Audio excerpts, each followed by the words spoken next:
Bonjour à ceux qui nous regardent depuis chez eux. Soyez bénis. Je lève les yeux vers les montagnes, d'où me viendra le secours, le secours me vient de Dieu, qui a fait la terre et les cieux.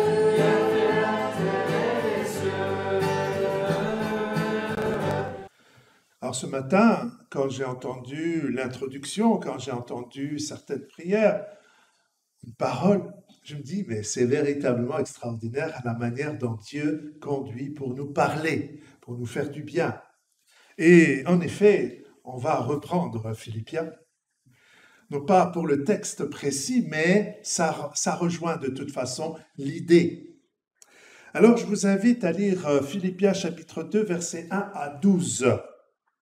Tiens, je profite que quelqu'un puisse à haute voix nous lire ce texte. Si donc il y a quelque consolation en Christ, s'il y a quelque soulagement dans la charité, s'il y a quelque union d'esprit, s'il y a quelque compassion et quelque miséricorde, rendez ma joie parfaite, ayant un même sentiment, un même amour, une même âme, une même pensée.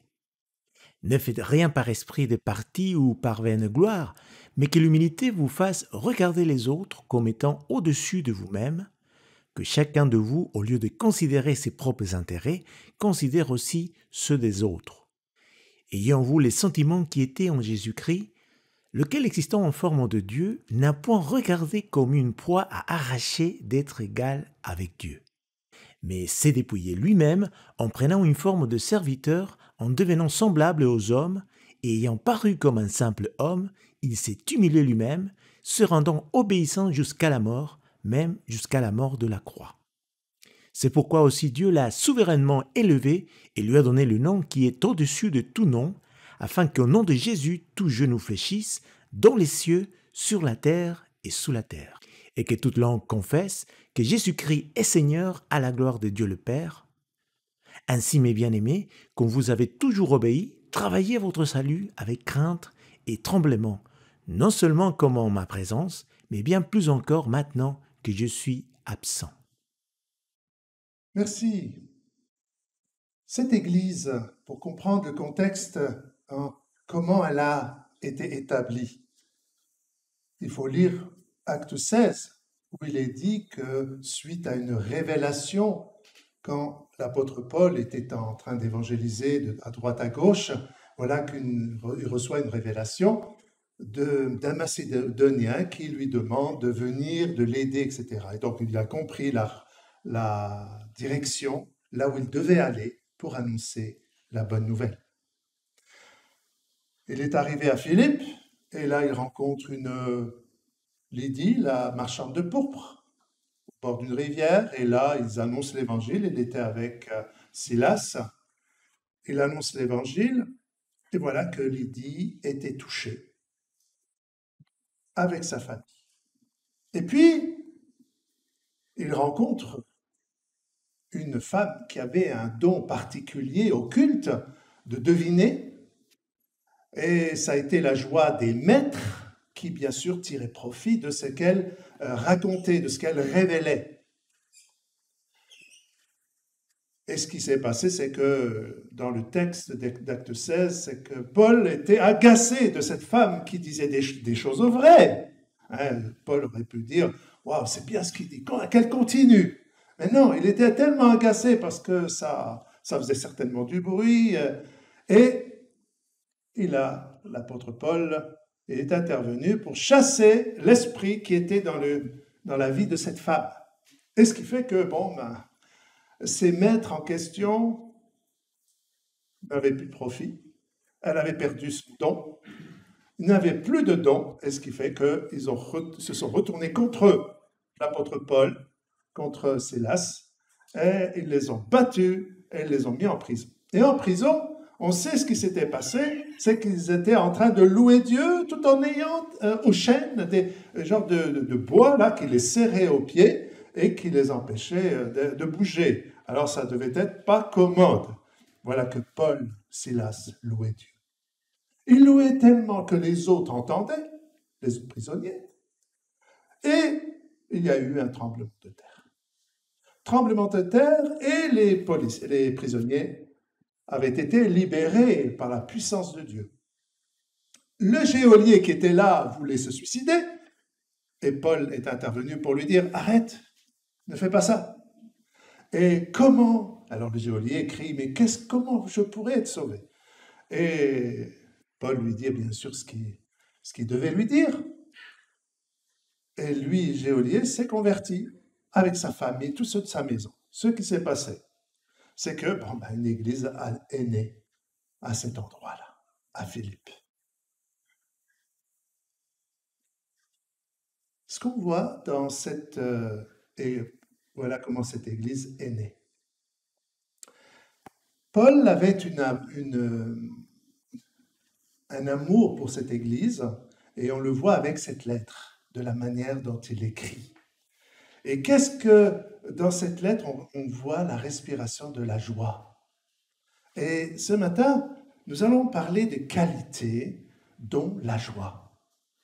Et on va s'intéresser à cela, à la joie, la manière dont l'apôtre Paul avait ce cœur pour l'église de Philippe, pour les chrétiens de Philippe.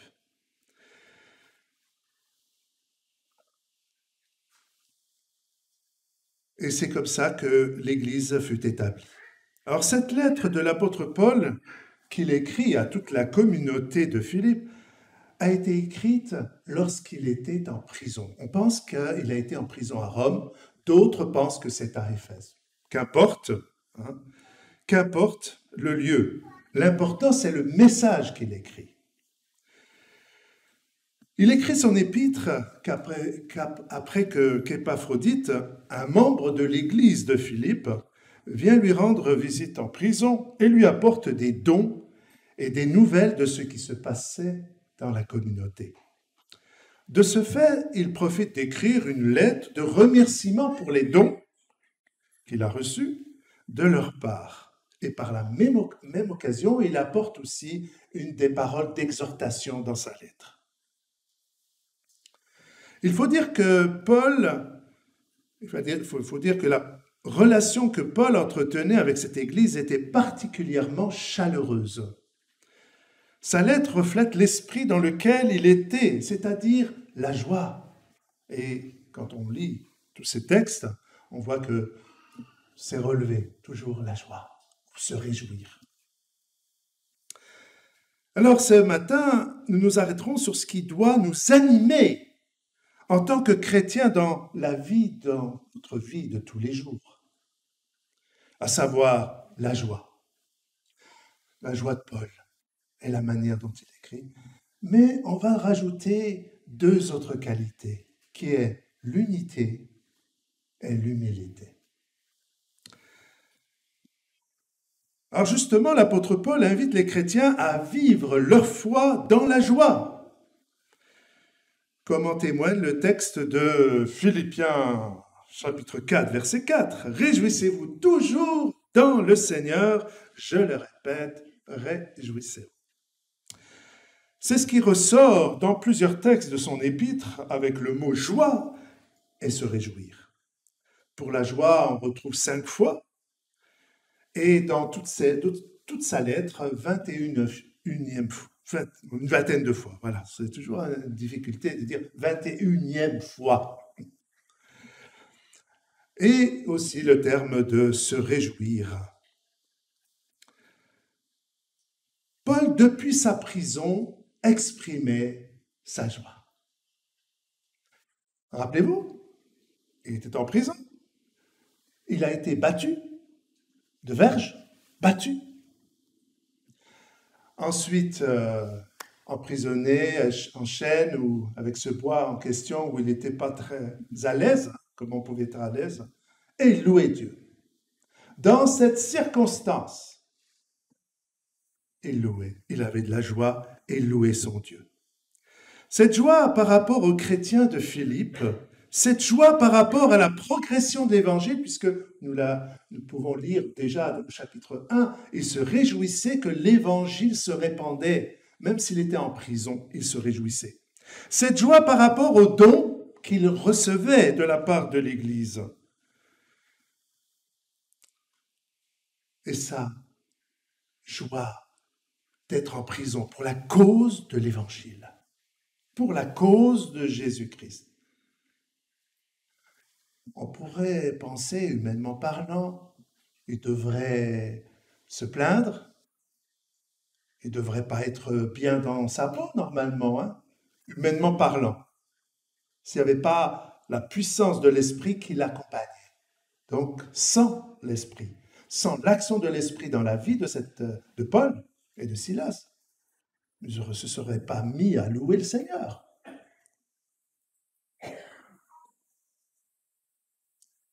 Si ce matin nous avons pris comme exemple de l'apôtre Paul pour parler de la joie, c'est parce qu'il est comme nous. Un homme qui a été sauvé par grâce. Et s'il a expérimenté la joie profonde en toutes circonstances, c'est que nous pouvons aussi bénéficier de la grâce de nous réjouir en tout temps, même au milieu de l'épreuve, pour Jésus-Christ. Il faut avoir une dose de puissance de Dieu pour traverser les épreuves tout en restant dans la joie, dans la paix. La question que nous pourrions nous poser, nous qui sommes sur la terre, serait la suivante. Est-ce possible de vivre la joie comme Paul? Un homme qui, malgré les circonstances contraires, avait la joie dans le cœur. La joie est un sentiment au même titre que l'amour, la paix, la douceur, etc. Cela ne veut pas dire que nous serons épargnés de la tristesse. La tristesse peut aussi nous toucher quand on perd quelqu'un de cher, quand on est blessé de quelque part. On peut pleurer, c'est normal. Ça fait partie de la vie. Mais c'est une tristesse que nous pouvons savoir. On peut savoir que Dieu peut venir nous toucher. Mais ça ne sera pas permanent. La tristesse que nous pouvons avoir, elle ne sera pas permanente. On sait que le Consolateur habite notre cœur. Et que son œuvre est de nous consoler de la tristesse qui nous aura touchés. Jésus dira dans son évangile qu'il nous enverrait le Consolateur, qui a pour traduction celui qui vient auprès d'eux. Le Consolateur est là.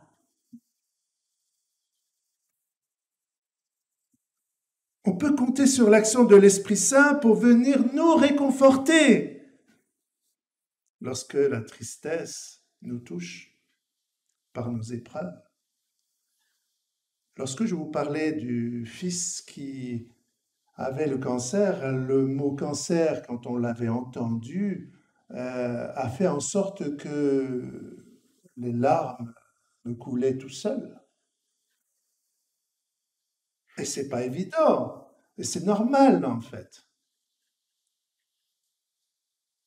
« Ah non, je suis spirituel, je ne vais pas pleurer. » Nous avons appris à avoir aussi un cœur souple, un cœur tendre, que Dieu nous a aussi donné un cœur pour ressentir la douleur. Et très rapidement, le Seigneur est venu nous consoler, très rapidement. Il ne nous a pas laissé dans le poids, sous le poids. Oui, il a le cancer, ça va pas du tout. Et on resterait toujours sous le poids du problème. Mais non. Le Seigneur, lui, nous a appris, oui, il y a une épreuve qui est là devant vous. Eh bien, Seigneur, on te remet notre Fils et viens apaiser notre cœur. Et il l'a fait. J'étais en paix. Même si on sait que c'était un traitement qui pouvait être traité avec le temps, mais que cela pouvait aussi peut tourner mal. Non, le Seigneur est venu nous réconforter, ma femme et moi, et tout le monde. Et il nous accordait de nous consoler par la guérison. N'est-ce pas beau ça? Si, c'est beau, c'est merveilleux. Gloire à Jésus.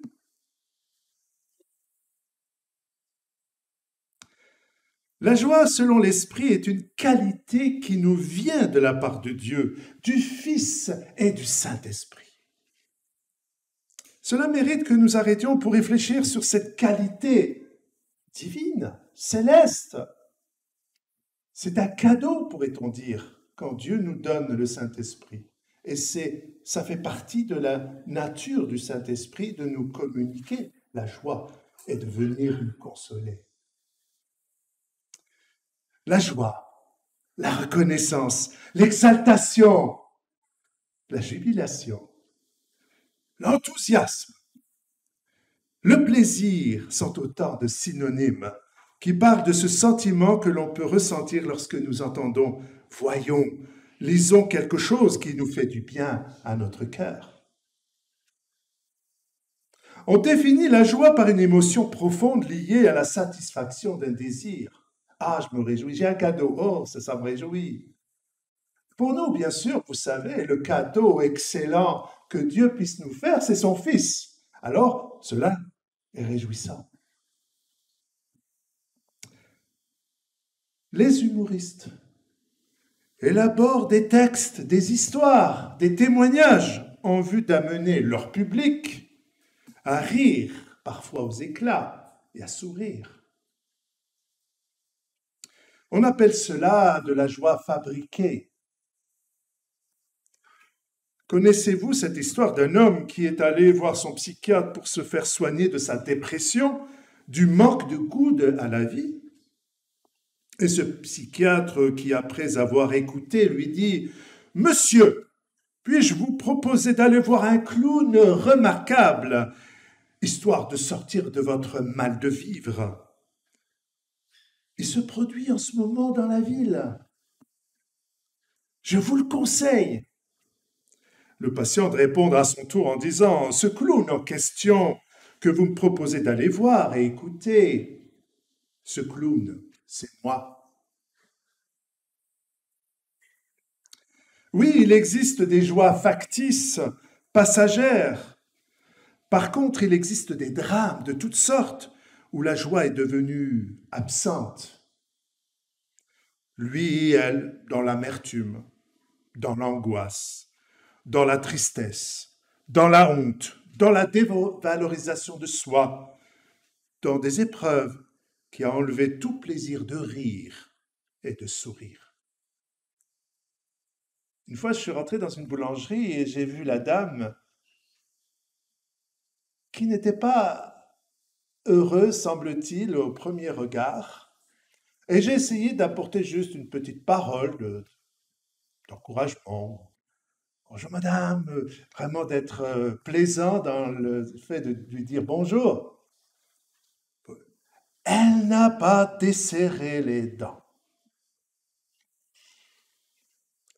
Combien de personnes vous avez rencontrées où, et surtout, je pense, ce sont les caissières, ceux qui sont au guichet, qui voient toutes sortes de gens. Et quand on entend une personne, une caissière dire « C'est bien de rencontrer des gens comme vous ».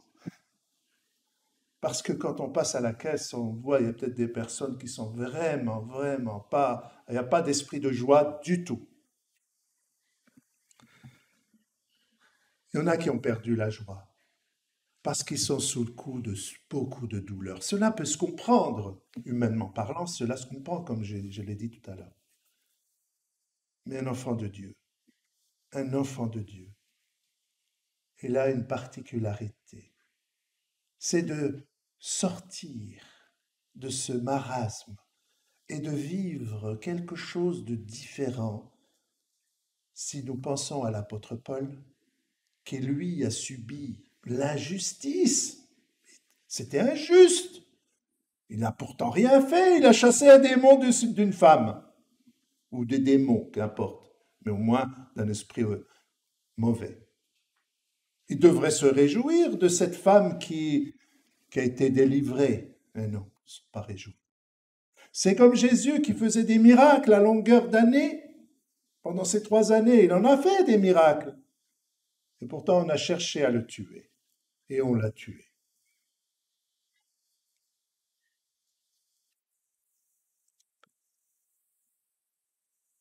Les philosophes pourraient très bien parler de la joie, ils pourraient l'expliquer de long en large, faire des épitaphes, des ouvrages entiers sur la joie. Juste pour l'explication. On va même suivre des thérapies pour obtenir ou ressentir la joie, parce que comme ils l'ont perdue. Exemple de titre d'ouvrage comme Danser à corps joie, de la danse thérapie à l'expression sensitive. Je lis un article qui a pour titre L'art thérapie, un moyen d'apporter une joie et une paix intérieure à tous.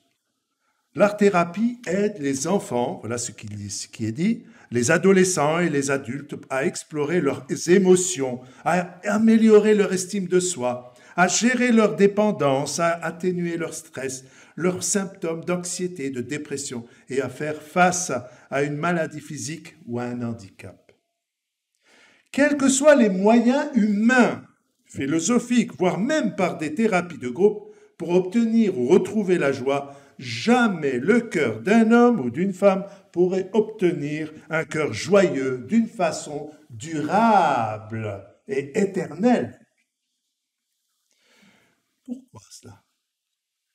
Ce que l'on sait, c'est que nos aïeux ont péché et se sont détachés de la présence de Dieu à cause de leur désobéissance. On peut parler bien sûr d'Adam et d'Ève qui se sont sortis de la présence de Dieu. Et de ce fait, ils étaient sous le coup du jugement, mais nous aussi, quand on n'était pas avec le Seigneur. Nous étions sous le coup du jugement de Dieu. Alors, rappelez-vous, quand Dieu a dit à Ève, tu vas accoucher avec douleur, quand Dieu dit à Adam, bien, la terre sera maudite à cause de toi, c'est pas une bonne nouvelle. Ça doit quand même attrister. Mais Dieu a quand même laissé la joie, le plaisir de la vie, de profiter de la nature, au moins de se réjouir de ça, de ce qui est naturel. Quand on a des bons fruits comme la mangue, c'est très bon. Et d'autres fruits, les fraises, en ce moment. Voilà, pour dire que Dieu donne quand même des parts de joie, mais ça ne sera pas la joie profonde. Pourquoi? Parce que la présence de Dieu dans le cœur de l'homme qui n'a pas reçu Jésus-Christ, eh bien, il n'aura pas cette joie durable, cette joie qui est là, en permanence, de la part du Seigneur et du Saint-Esprit. Et pour cela, c'est une invitation à tous celles et ceux qui nous écoutent et qui ne connaissent pas encore le Seigneur. Eh bien, elles ont la possibilité de s'approcher de Jésus-Christ pour retrouver la réconciliation avec le Créateur et qui, après, nous donne son esprit pour vivre une vie nouvelle et recevoir la puissance de l'Esprit Saint pour enfin vivre la véritable présence de Dieu avec la joie dans le cœur. Et c'est ce que Dieu dit dans Ézéchiel au chapitre 18. Il dit ce que Dieu veut, c'est pas que le méchant meure, mais qu'il puisse se réformer, changer de voie, se repentir et se convertir pour qu'il retrouve la vie. Et quand on parle de la vie, c'est aussi la vie où il y a la joie de Dieu en nous, de retrouver cette relation avec le Créateur et surtout la présence de Dieu. Quand Dieu habite en nous par le Saint-Esprit, nous sommes le temple du Saint-Esprit, eh bien, il y a quelque chose de tout à fait puissant en nous. C'est la joie qu'il nous communique. On sait que quand Dieu dit l'âme qui pêche, c'est celle qui mourra. C'est toujours dans ce texte d'Ézéchiel.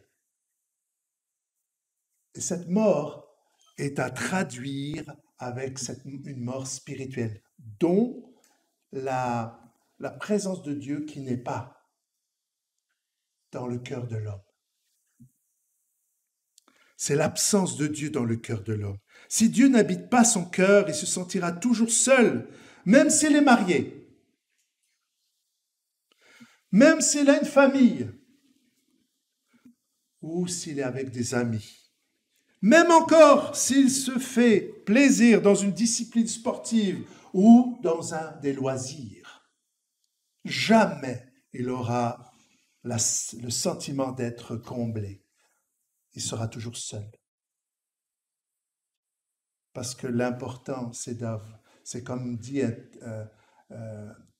le vide en forme de Dieu. Le cœur de l'homme, ce vide dans son cœur est en forme de Dieu. C'est-à-dire, si Dieu manque, il ne sera jamais comblé.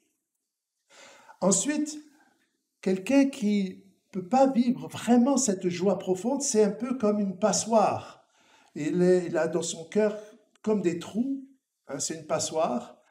Même s'il reçoit un petit peu de joie, c'est un peu comme ces jeunes à l'époque, je ne sais pas s'il y en a encore des jeunes comme ça, quand ils commencent le travail, ils disent « Vivement vendredi » pour aller aux boîtes de nuit ou aux boîtes pour danser, et c'est leur plaisir, donc ils vivent toujours pour le week-end. Aujourd'hui, on sait que dans la région parisienne, il y en a qui vivent tous les soirs. Hein, cette joie, ce plaisir de pouvoir... Mais parce que leur cœur est vide. Ils n'auront pas cette joie. Ils n'auront pas.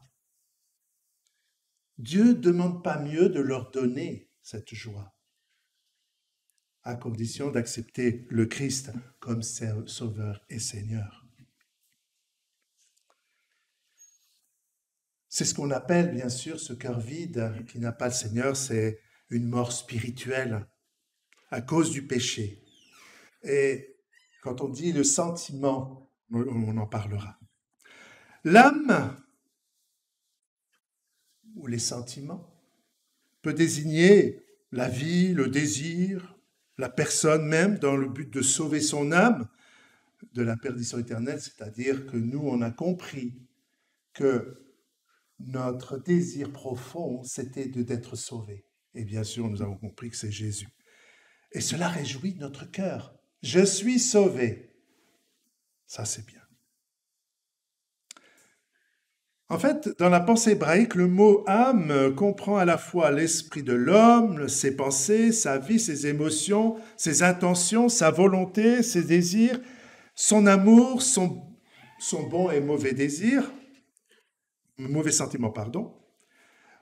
Et on a déjà entendu cette expression « je suis triste à mourir » pour dire que mon âme est triste ou j'ai des sentiments de tristesse.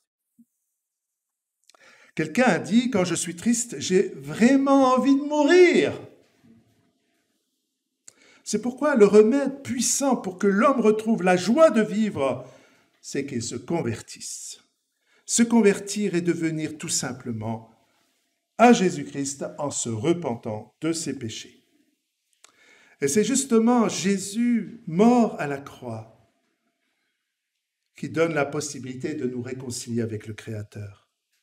À partir de cette relation avec Dieu par Jésus-Christ, il pourra bénéficier de la promesse de la venue du Saint-Esprit dans le cœur du disciple de Jésus-Christ, qui le comblera de joie et d'une joie non fabriquée, mais une joie profonde qui vient du ciel.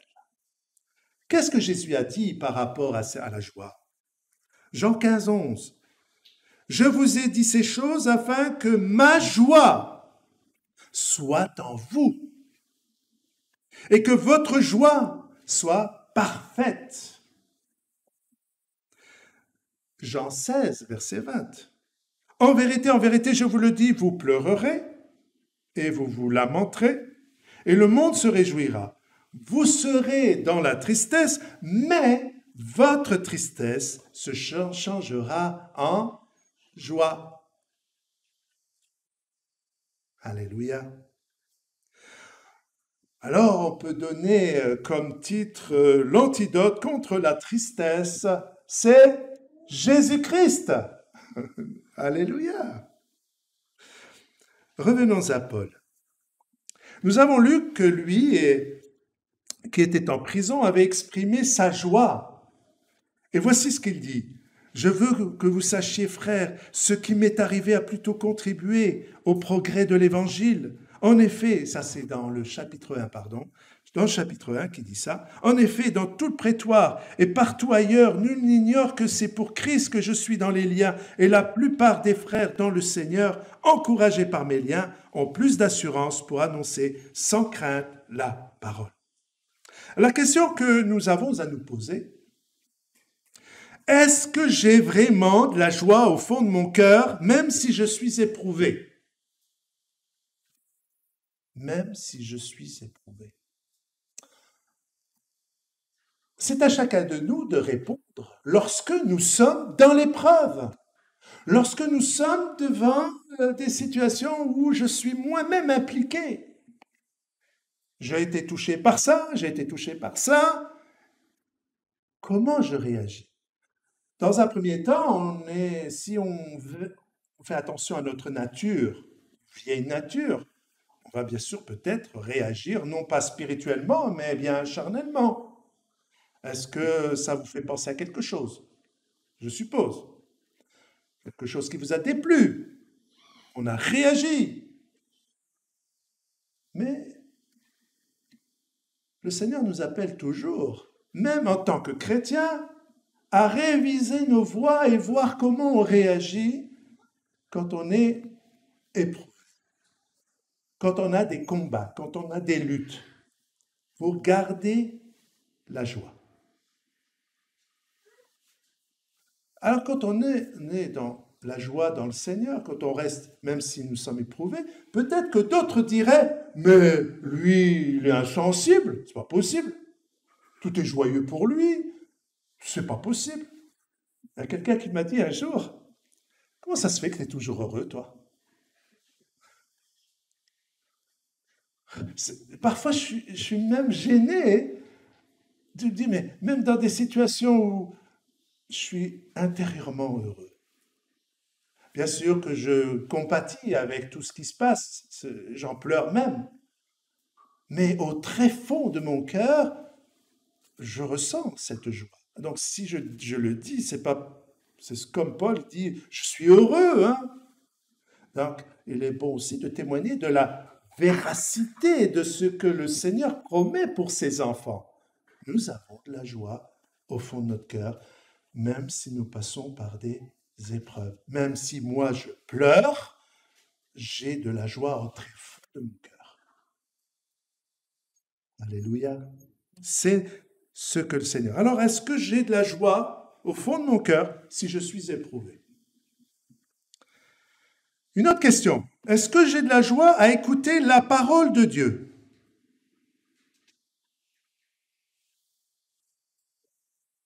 Amen.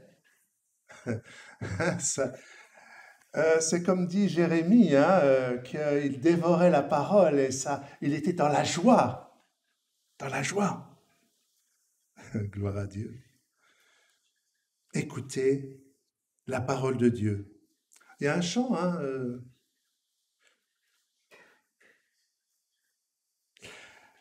une autre question. Est-ce que j'ai de la joie lorsque je vais à l'église? Lorsque je viens pour retrouver mes frères et sœurs? Amen. Est-ce que je viens à l'église avec une chaîne au pied? Une boule au pied? Ouais, une chaîne, plutôt. Je ne sais pas comment on dit ça. Oui, c'est ça, une chaîne. C'est comme dit le psalmiste, je suis dans la joie quand on me dit, allons à la maison de l'Éternel. Donc la joie de se retrouver. Et merci Seigneur qu'il nous a permis parce que pendant toute une période. Et ça nous réjouit. Ça nous réjouit, oui. Enfin, on a pu se retrouver. Est-ce que j'ai de la joie de vivre pas seulement de venir à l'église, de venir nous retrouver. Est-ce que j'ai de la joie à vivre la communion fraternelle? Alléluia. C'est-à-dire savoir avoir des échanges. Ou alors, ça peut être, si on n'a pas de la joie d'avoir des échanges entre nous, c'est qu'il y a quelque chose qui manque. Donc, ça serait bien de réfléchir. Ah, moi, j'aime pas tellement le monde. Quand quelqu'un dit, moi, j'aime pas être avec le monde, avec les gens, c'est qu'il y a un problème quelque part, simplement. Après, c'est à la personne elle-même de réfléchir. Je choisis seulement d'être avec 2 ou 3 personnes, mais pas avec le reste. Là, il y a un problème. Non, on peut vivre la communion, la relation entre nous, c'est ça qui est bien. Et d'ailleurs, c'est ce qu'on va parler, ce dont on va parler 2 minutes après. Bon, je vais bien sûr. Oh là là, ça avance, hein, le temps. Est-ce que j'ai de la joie à louer le Seigneur? Amen. Est-ce que j'exprime ma joie en chantant les louanges du Seigneur comme Paul et Silas? Quand on tourne les yeux vers le Seigneur, nous sommes rayonnants de joie. Alléluia. Oh, que c'est beau de vivre cette joie, cette joie. J'espère que vous l'expérimentez. Hein. Ah ouais. Hein. Vous savez, la joie, quand on vient à la foi, la toute première fois, on est zélé. Gloire à Dieu, c'est merveilleux, on chante des louanges. Et au fil des années, qu'est-ce qui se passe? Est-ce que on continue toujours dans le même zèle de la joie? Ou est-ce qu'on dit, bon, ouais, maintenant c'est fini, j'ai passé le temps, je ne m'exprime pas comme avant? Non, c'est pas l'eau qui coule dans notre sein jusque dans la vie éternelle? Si. N'est-ce pas? C'est vraiment quelque chose de beau. Alors, c'est facile d'avoir la joie quand tout va bien. Mais lorsque l'épreuve se présente, comment est notre cœur? Comment est notre joie? L'avons-nous perdu? Alors, les obstacles à la joie, c'est regarder ses propres intérêts, comme dit le texte. Quand je regarde mes propres intérêts, je m'inquiète de personne, je fais ma volonté et pas les autres ne m'intéressent pas. C'est pas de la joie, ça, c'est être égoïste. Ne faites rien par esprit de parti ou par vaine gloire. Alors celui, bien sûr, qui accomplit des divisions, hein, parlant d'unité, c'est terrible. Alors, il y a encore autre chose. Il y a l'orgueil, hein, division et l'orgueil. Quelqu'un qui est orgueilleux n'est pas joyeux. Hein. Il peut montrer une façade, mais quelqu'un qui est vraiment orgueilleux, il n'aura pas part à cette joie de Dieu profonde. Satan et ses démons qui cherchent à nous arrêter dans notre élan de joie. Est-ce que vous croyez que Satan et ses démons cherchent dans notre vie à essayer de nous ôter la joie? Bien sûr qu'il n'arrivera pas, mais il essaiera. D'accord? Il essaiera. Donc à nous de discerner quand il vient pour nous essayer d'enlever notre joie dans le Seigneur. Il essaie. Et c'est là où il nous faut... Vous savez comment parfois ça peut arriver? C'est quand il nous donne des pensées mauvaises. Quand il vient pour nous accuser. Il vient nous accuser tout le temps. Et quand il nous accuse tout le temps et qu'il vient toujours... et comme Dieu nous a donné ses armes, c'est son autorité, nous pouvons lui dire, maintenant tu t'en vas. Ces pensées qui me viennent, qui m'obsèdent même, qui me hantent, eh bien c'est au nom de Jésus que je chasse ces pensées mauvaises, parce que je veux rester et demeurer dans la joie du Seigneur. Alors, comme je vois le temps qui passe, j'aurais voulu rajouter 2 autres qualités qui étaient dans le texte concernant l'unité et l'humilité. Donc, c'est aussi important dans la vie du chrétien. hein. Et dans sa lettre, il a mis l'accent sur deux autres points. Alors, ce qu'on a relevé, c'est la joie lui-même de l'apôtre Paul et de la manière dont il a écrit ses lettres. Et donc, ce que l'on découvre, c'est cette joie, hein, qu'il faut garder, parce qu'on a quand même le verset qui dit, ça je le laisserai après, dans sa lettre, il a mis l'accent sur deux autres points importants pour les encourager à vivre la vraie unité entre chrétiens et l'importance de vivre dans l'humilité. Dans le verset 1, il écrit « Quelque union d'esprit ». Ensuite, dans le verset 2, « Rendez ma joie parfaite, ayant un même sentiment, un même amour, une même âme, une même pensée. » Et au chapitre 4, il va exhorter deux sœurs à vivre l'unité. Et pourquoi il dit cela? C'est à cause de ces deux sœurs. « J'exhorte Évodie et j'exhorte Syntyche à être d'un même sentiment dans le Seigneur.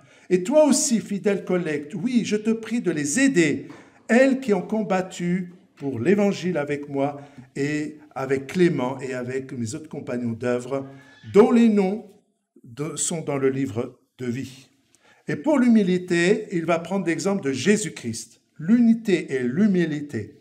Je pense que c'est plus qu'un programme, c'est une nécessité, un changement radical de comportement tout au long de notre vie. Et c'est cette visée-là que nous devons avoir ensemble. C'est de chercher justement à vivre l'unité. Il y a l'unité dans la diversité, n'est-ce pas? Et donc cette unité, c'est pas de dire il faut qu'ils pensent comme moi je pense. Ça, c'est de l'imposition. Non, c'est chacun, nous avons des richesses. Et ces richesses, nous allons les mettre ensemble. Pourquoi? Pour glorifier Jésus. C'est ce qui est dit dans un texte. Le texte dit que... Hop là. Alors, c'est le texte qui dit que le Dieu de la persévérance, et dans Romains 15, 4 à 6, que le Dieu de la persévérance et de la consolation vous donne d'avoir les mêmes sentiments les uns envers les autres selon Jésus-Christ, afin que tous ensemble, d'une seule bouche, vous glorifiez Dieu et Père de notre Seigneur Jésus-Christ. Le but, c'est de glorifier dans cette unité, de même cœur, de même sentiment, de chercher à glorifier Jésus. Jamais notre personne, mais Jésus, notre Dieu et Père. Et c'est là que ça va déboucher sur de la joie, sur l'unité et l'humilité. Jésus nous apprend l'humilité entre nous. C'est pas le moi, c'est pas le je, même si je dis je, mais c'est dans un esprit d'humilité, mais c'est que ce Seigneur soit toujours mis en avant. Alors, c'est dans beaucoup de ses lettres, Paul ne cesse de rappeler que nous devons avoir un même sentiment. C'est beaucoup de lettres comme ça. Un même sentiment qui comporte dans le texte deux idées, à la fois celle de l'unité, même, et de sentiment qui inclut savoir l'humilité. Et dans la pensée de ce verset qui dit, pour terminer, je vais arrêter là parce que c'est déjà assez long. Alors, ce que je peux dire juste en conclusion, alors parmi ces qualités que nous venons d'énumérer, la joie, l'unité fraternelle spirituelle et l'humilité dans le corps de Christ, nous donne déjà de vivre la vie éternelle dans la présence de Dieu, ici et maintenant. Notre bonheur, c'est Christ. Notre vie, c'est Christ.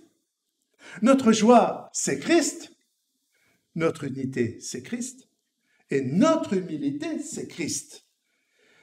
C'est la manière pour nous de répondre à l'invitation de l'apôtre Paul lorsqu'il dit « Travaillez à votre salut avec crainte et tremblement. » C'est ça, mettre tout en œuvre. Quand on dit travailler, c'est de mettre tout en œuvre. Et c'est nous qui devons travailler dans ce sens-là pour garder cette joie, l'unité, l'humilité. On pourra rajouter l'amour, mais je suis resté là. C'est beau. Et c'est tout par rapport à Christ. Et on y travaille. Efforcez-vous. Efforcez-vous. C'est ce que la parole de Dieu dit, tout en sachant que Dieu donne le faire et le vouloir. Et c'est aussi une intention du cœur c'est le sentiment que nous avons. Quelle est l'intention de notre cœur? C'est de dire, Seigneur, oui, je veux vivre. Donc Dieu attend de notre part que l'on dise, oui, je veux vivre l'unité. Oui, je veux vivre la véritable joie. Oui, je veux vivre l'humilité, etc., l'amour, la paix, etc. Donc cette intention-là est à chacun de nous remettre devant le Seigneur et de lui dire, Seigneur, tu connais mon cœur. Et je veux véritablement vivre à mon salut, travailler à mon salut, vraiment être dans ce que tu me demandes. Et s'il y a quelque chose qui n'est pas à ta gloire, aide-moi à le travailler, à travailler ce qui ne te glorifie pas, parce que j'avais déjà entendu des désunions de personnes où c'est terrible. Je ne lui pardonnerai pas. C'est quoi tout en sachant que cette personne était chrétienne puisqu'elle ne fait plus partie de ce monde, je ne lui pardonnerai pas. Mais si, mais ma sœur, il faut que tu pardonnes, c'est normal, c'est ce que le Seigneur... Mais si tu n'arrives pas, demande-lui, Seigneur, aide-moi à pardonner. Voilà. Donc, l'important, c'est qu'on soit clair devant notre Seigneur et lui dire, oui, je veux vivre ce que tu me demandes de vivre. Amen.